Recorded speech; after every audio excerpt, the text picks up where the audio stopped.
तो प्रधानमंत्री नरेंद्र मोदी का मन की बात कार्यक्रम शुरू हो चुका है। क्या कुछ कह रहे हैं, आपको सुनवाते हैं। बहुत बहुत स्वागत है।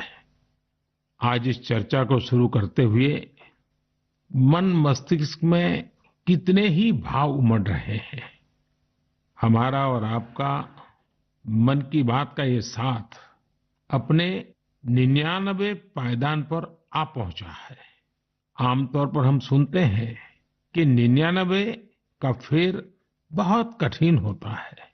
क्रिकेट में तो नर्वस 90 को बहुत मुश्किल पड़ाव माना जाता है, लेकिन जहां भारत के जन जन के मन की बात हो, वहां की प्रेरणा ही कुछ और होती है। मुझे इस बात की भी खुशी है कि मन की बात के 100वें एपिसोड को लेकर देश के लोगों में बहुत उत्साह है।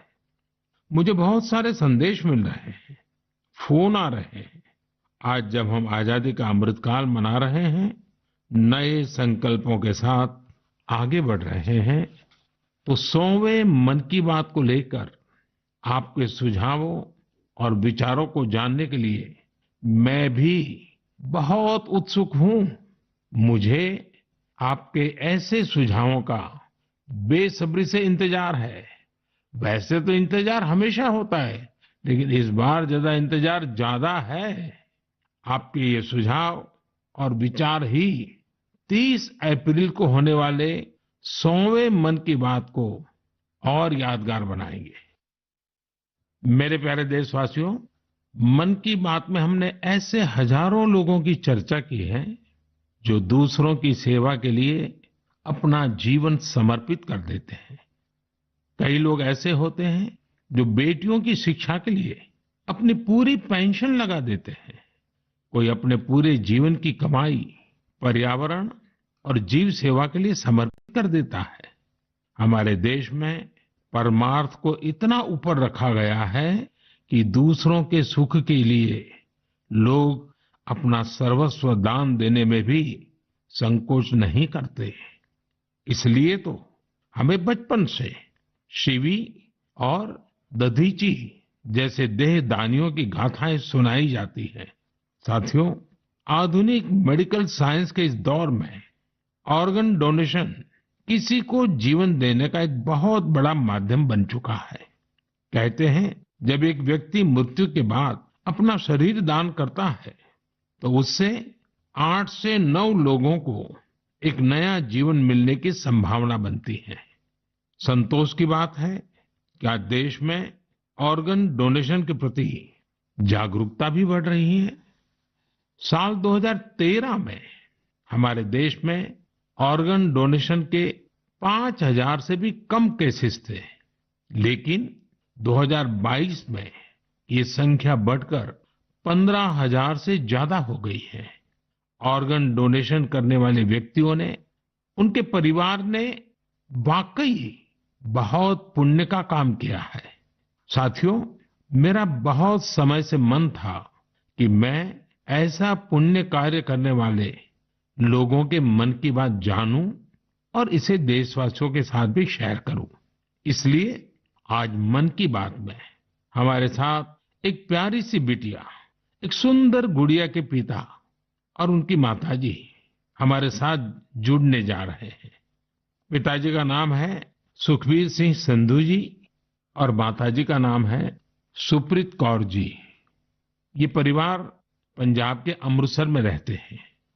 बहुत मन्नतों के बाद उन्हें एक बहुत सुंदर गुड़िया, बिटिया हुई थी।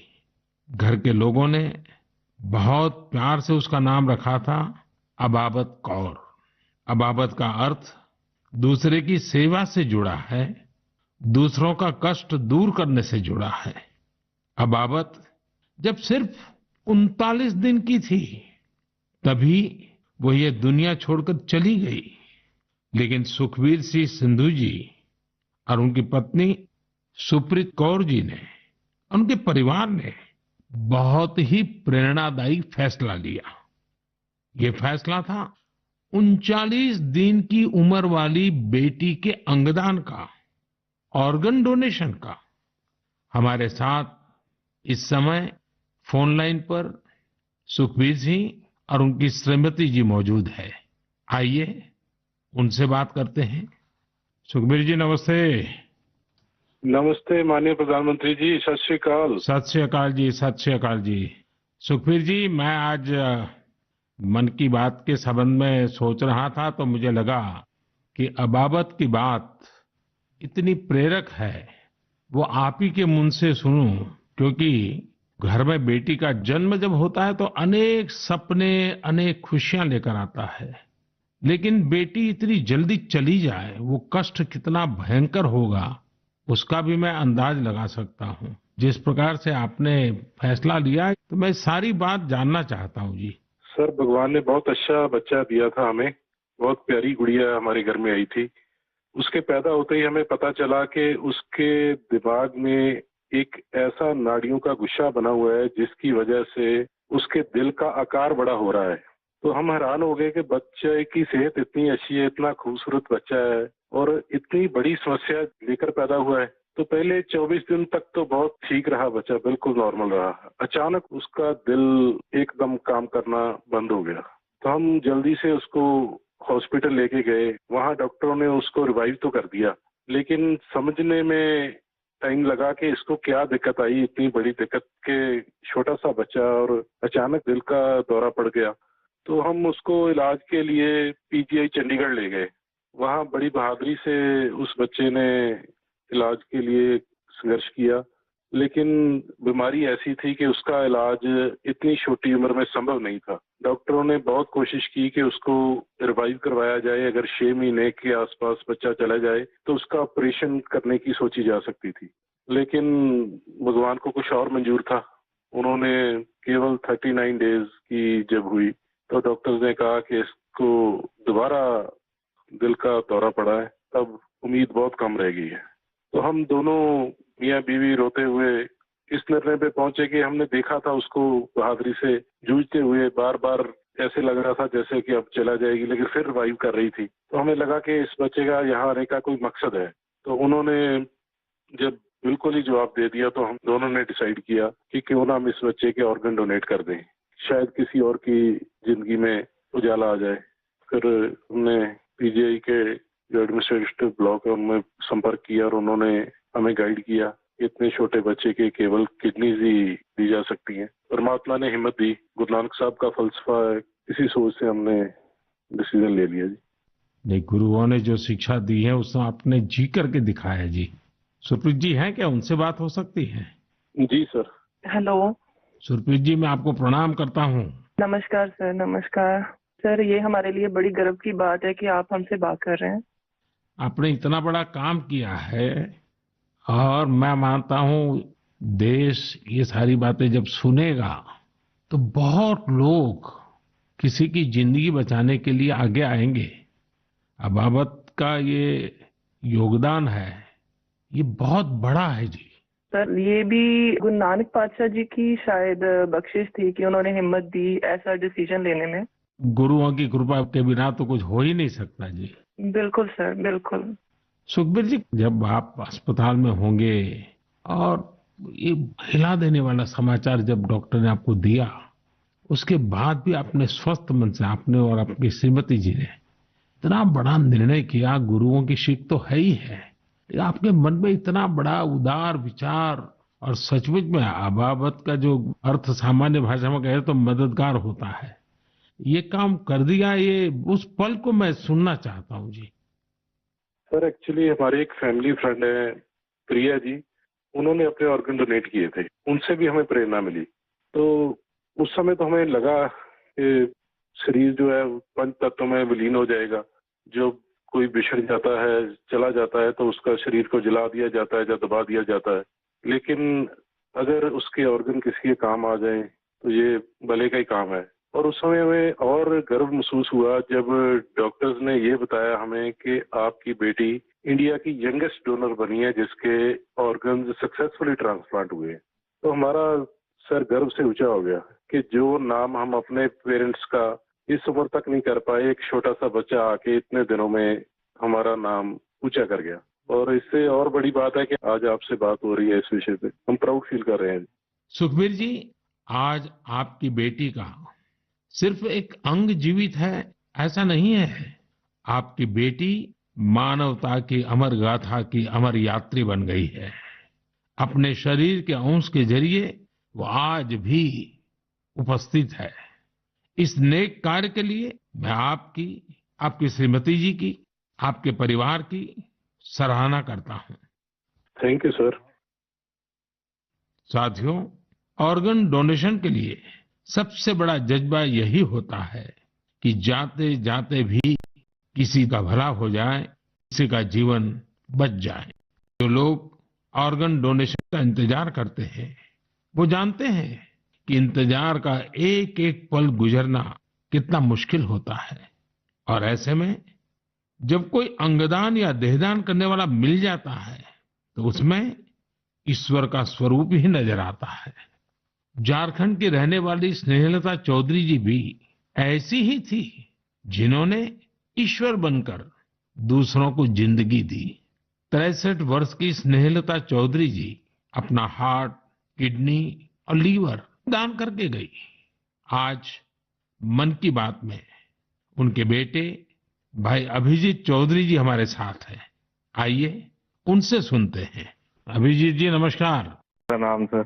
अभिजीत जी, आप एक ऐसी माँ के बेटे हैं जिसने आपको जन्म देकर एक प्रकार से जीवन तो दिया ही, लेकिन और जो अपनी मृत्यु के बाद भी आपकी माता जी कई लोगों को जीवन दे करके गई। एक पुत्र के नाते अभिजीत आप जरूर गर्व अनुभव करते होंगे। हाँ जी सर। आप अपनी माता जी के बारे में जरा बताइए, किन परिस्थितियों में ऑर्गन डोनेशन का फैसला लिया गया? मेरी माता जी सरायकेला बोल के एक छोटा सा गांव है झारखंड में, वहाँ पे मेरे मम्मी पापा दोनों रहते हैं। ये पिछले 25 साल से लगातार मॉर्निंग वॉक करती थी और अपने हैबिट के अनुसार सुबह 4 बजे अपने मॉर्निंग वॉक के लिए निकली थी। उस समय एक मोटरसाइकिल वाले ने इनको पीछे से धक्का मारा और वो उसी समय गिर गई, जिससे उनको सर पे बहुत ज्यादा चोट लगा। तुरंत हम लोगों ने उनको सदर अस्पताल सरायकेला ले गए, जहां डॉक्टर साहब ने उनकी मरहम पट्टी की और खून बहुत निकल रहा था और उनको कोई सेंस नहीं था। तुरंत हम लोगों ने उनको टाटा मेन हॉस्पिटल लेके चले गए। वहां उनकी सर्जरी हुई। 48 घंटे के ऑब्जर्वेशन के बाद डॉक्टर साहब ने बोला कि वहां पे चांसेस बहुत कम है। फिर हमने उनको एयरलिफ्ट करके एम्स दिल्ली लेके आए हम लोग। यहाँ पे उनकी ट्रीटमेंट हुई तकरीबन 7-8 दिन। उसके बाद पोजीशन ठीक था। एक दिन उनका ब्लड प्रेशर काफी गिर गया। उसके बाद पता चला उनकी ब्रेन डेथ हो गई है। तब फिर डॉक्टर साहब हमें प्रोटोकॉल के हिसाब ब्रीफ कर रहे थे ऑर्गन डोनेशन के बारे में। हम अपने पिताजी को शायद ये नहीं बता पाते कि ऑर्गन डोनेशन टाइप का भी कोई चीज होता है, क्योंकि हमें लगा वो उस बात को एब्जॉर्ब नहीं कर पाएंगे। तो उनके दिमाग से हम ये निकालना चाहते थे कि ऐसा कुछ चल रहा है। जैसे हमने उनको बोला कि ऑर्गन डोनेशन की बातें चल रही है, तब उन्होंने बोला कि नहीं नहीं, ये मम्मी का बहुत मन था और हमें ये करना है। हम काफी निराश थे उस समय तक, जब तक हमें ये पता चला था कि मम्मी नहीं बच सकेगी। पर जैसे ही ये ऑर्गन डोनेशन वाला डिस्कशन चालू हुआ, वो निराशा एक बहुत ही पॉजिटिव साइड चला गया और हम काफी अच्छे, एक बहुत ही पॉजिटिव एनवायरनमेंट में आ गए। उसको करते करते फिर हम लोग रात में 8 बजे काउंसलिंग हुई। दूसरे दिन हम लोगों ने ऑर्गन डोनेशन किया। इसमें मम्मी का एक सोच बहुत बड़ा था कि पहले वो काफी नेत्रदान और इन चीजों में, सोशल एक्टिविटीज में ये बहुत एक्टिव थी। शायद यही सोच को लेकर के ये इतना बड़ा चीज हम लोग कर पाए। और मेरे पिताजी का जो डिसीजन मेकिंग था इस चीज के बारे में, इस कारण से ये चीज हो पाया। कितने लोगों को काम आया अंग? इनका हार्ट, 2 किडनी, लिवर और दोनों आंख, ये डोनेशन हुआ था। तो 4 लोगों की जान और 2 जनों को आंख में है। अभिजीत जी, आपके पिताजी और माताजी दोनों नमन के अधिकारी हैं। मैं उनको प्रणाम करता हूँ। और आपके पिताजी ने इतने बड़े निर्णय में आप परिवारजनों का नेतृत्व किया, ये वाकई बहुत ही प्रेरक है। और मैं मानता हूँ कि माँ तो माँ ही होती है, माँ एक अपने आप में प्रेरणा भी होती है, लेकिन माँ जो परंपराएं छोड़ करके जाती है, वो पीढ़ी दर पीढ़ी एक बहुत बड़ी ताकत बन जाती है। अंगदान के लिए आपकी माता जी की प्रेरणा आज पूरे देश तक पहुंच रही है। मैं आपके इस पवित्र कार्य और महान कार्य के लिए आपके पूरे परिवार को बहुत बहुत बधाई देता हूं। अभिजीत जी धन्यवाद जी, और आपके पिताजी को हमारे प्रणाम जरूर कह देना। जरूर जरूर, थैंक यू। साथियों, 39 दिन की अबाबत कौर हो या 63 वर्ष की स्नेहलता चौधरी, इनके जैसे दानवीर हमें जीवन का महत्व समझाकर जाते हैं। हमारे देश में आज बड़ी संख्या में ऐसे जरूरतमंद है जो स्वस्थ जीवन की आशा में किसी ऑर्गन डोनेट करने वाले का इंतजार कर रहे हैं। मुझे संतोष है कि अंगदान को आसान बनाने और प्रोत्साहित करने के लिए पूरे देश में एक जैसी पॉलिसी पर भी काम हो रहा है। इस दिशा में राज्यों की डोमिसाइल की शर्त को हटाने का निर्णय भी लिया गया है। यानी अब देश के किसी भी राज्य में जाकर मरीज ऑर्गन प्राप्त करने के लिए रजिस्टर करवा पाएगा। सरकार ने ऑर्गन डोनेशन के लिए 65 वर्ष से कम आयु की आयु सीमा को भी खत्म करने का फैसला लिया है। इन प्रयासों के बीच मेरा देशवासियों से आग्रह है कि ऑर्गन डोनर ज्यादा से ज्यादा संख्या में आगे आएं। आपका एक फैसला कई लोगों की जिंदगी बचा सकता है, जिंदगी बना सकता है। मेरे प्यारे देशवासियों, ये नवरात्र का समय है, शक्ति की उपासना का समय है। आज भारत का जो सामर्थ्य नए सिरे से निखर कर सामने आ रहा है, उसमें बहुत बड़ी भूमिका हमारी नारी शक्ति की है। हाल फिलहाल ऐसे कितने ही उदाहरण हमारे सामने आए हैं। आपने सोशल मीडिया पर एशिया की पहली महिला लोको पायलट सुरेखा यादव जी को जरूर देखा होगा। सुरेखा जी एक और कीर्तिमान बनाते हुए वंदे भारत एक्सप्रेस की भी पहली महिला लोको पायलट बन गई है। इसी महीने प्रोड्यूसर गुनीत मोंगा और डायरेक्टर कार्तिकी गोंजाल्विस, उनकी डॉक्यूमेंट्री एलिफेंट विस्परर्स ने ऑस्कर जीतकर देश का नाम रोशन किया है। देश के लिए एक और उपलब्धि भाभा एटॉमिक रिसर्च सेंटर की साइंटिस्ट बहन ज्योतिर्मयी मोहंती जी ने भी हासिल की है। ज्योतिर्मयी जी को केमिस्ट्री और केमिकल इंजीनियरिंग की फील्ड में IUPAC का विशेष अवार्ड मिला है। इस वर्ष की शुरुआत में ही भारत की अंडर-19 महिला क्रिकेट टीम ने T20 वर्ल्ड कप जीतकर नया इतिहास रचा। अगर आप राजनीति की ओर देखेंगे तो एक नई शुरुआत नागालैंड में हुई है।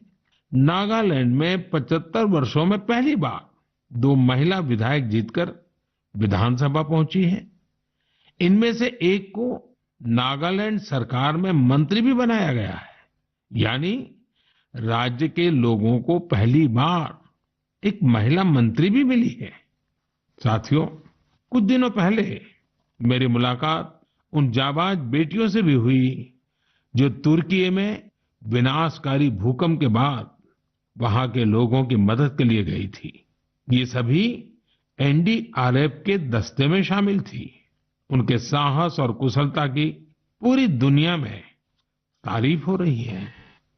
भारत ने UN मिशन के तहत शांति सेना में वुमेन ओनली प्लेटून की भी तैनाती की है। आज देश की बेटियां हमारी तीनों सेनाओं में अपने शौर्य का झंडा बुलंद कर रही है। Group captain Shaliza Dhami combat unit में कमांड अपॉइंटमेंट पाने वाली पहली महिला वायुसेना अधिकारी बनी है। उनके पास करीब 3000 घंटे का फ्लाइंग एक्सपीरियंस है। इसी तरह भारतीय सेना की जांबाज कैप्टन शिवा चौहान सियाचिन में तैनात होने वाली पहली महिला अधिकारी बनी है। सियाचिन में जहां पारा -60 डिग्री तक चला जाता है, वहां शिवा 3 महीनों के लिए तैनात रहेगी। साथियों, यह लिस्ट इतनी लंबी है कि यहां सबकी चर्चा करना भी मुश्किल है। ऐसी सभी महिलाएं, हमारी बेटियां आज भारत और भारत के सपनों को ऊर्जा दे रही हैं। नारी शक्ति की ये ऊर्जा ही विकसित भारत की प्राणवायु है। मेरे प्यारे देशवासियों, इन दिनों पूरे विश्व में स्वच्छ ऊर्जा, रिन्यूएबल एनर्जी की खूब बात हो रही है। मैं जब विश्व के लोगों से मिलता हूं तो वो इस क्षेत्र में भारत की अभूतपूर्व सफलता की जरूर चर्चा करते हैं। खासकर भारत सोलर एनर्जी के क्षेत्र में जिस तेजी से आगे बढ़ रहा है वो अपने आप में एक बहुत बड़ी उपलब्धि है। भारत के लोग तो सदियों से सूर्य से विशेष रूप से नाता रखते हैं।